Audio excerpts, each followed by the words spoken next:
రేవంత్ రెడ్డి గారు అవమానించారు అని అంటారు. ఆయన అక్కలు అని గౌరవంగా మాట్లాడారు కానీ నీలాగా రికార్డ్ డ్యాన్స్లు వేసుకోమనో లేకపోతే బ్రేక్ డ్యాన్స్లు వేసుకోమనో మాట్లాడలేదు.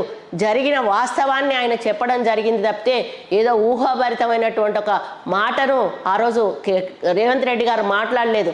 ఈరోజు రేవంత్ రెడ్డి గారిని మరి మీరు ఎంత ఇబ్బంది పెట్టారో మీకు తెలుసు. కేసులు పెట్టి ఆయనను లోపలేసి ఆయనను అనగదొక్కి ఆయనను ఆ రాజకీయంగా ఎదగకుండా చూడాలని మీరు ఆ రోజు మహబూబ్ నగర్లో ఓడించినా కూడా మల్కాజిగిరిలో తిరిగి గెలిచి వచ్చాడు.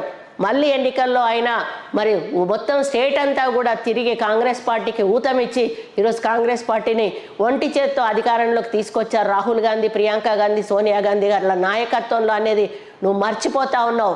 నువ్వు మాత్రం మీ అయ్య పేరు చెప్పుకొని ఈరోజు రాజకీయం చేస్తున్నావు కానీ నువ్వు స్వయంగా రాజకీయాల్లో ఎదిగినటువంటి వ్యక్తివి కాదు అనే విషయాన్ని నువ్వు మర్చిపోకు. ఈరోజు రేవంత్ రెడ్డి గారు కార్యకర్త స్థాయి నుండి ముఖ్యమంత్రి స్థాయి వరకు కూడా కష్టపడి ఎదిగి ఈరోజు ప్రజల కష్టాలు తెలిసిన వ్యక్తిగా ఈరోజు నిర్ణయాలు తీసుకుంటా ఉన్నారు. అటువంటి రేవంత్ రెడ్డి గారి గురించి విమర్శించే నైతిక హక్కు నీకు లేదు అని చెప్పి సందర్భంగా నేను తెలియజేస్తా ఉన్నాను.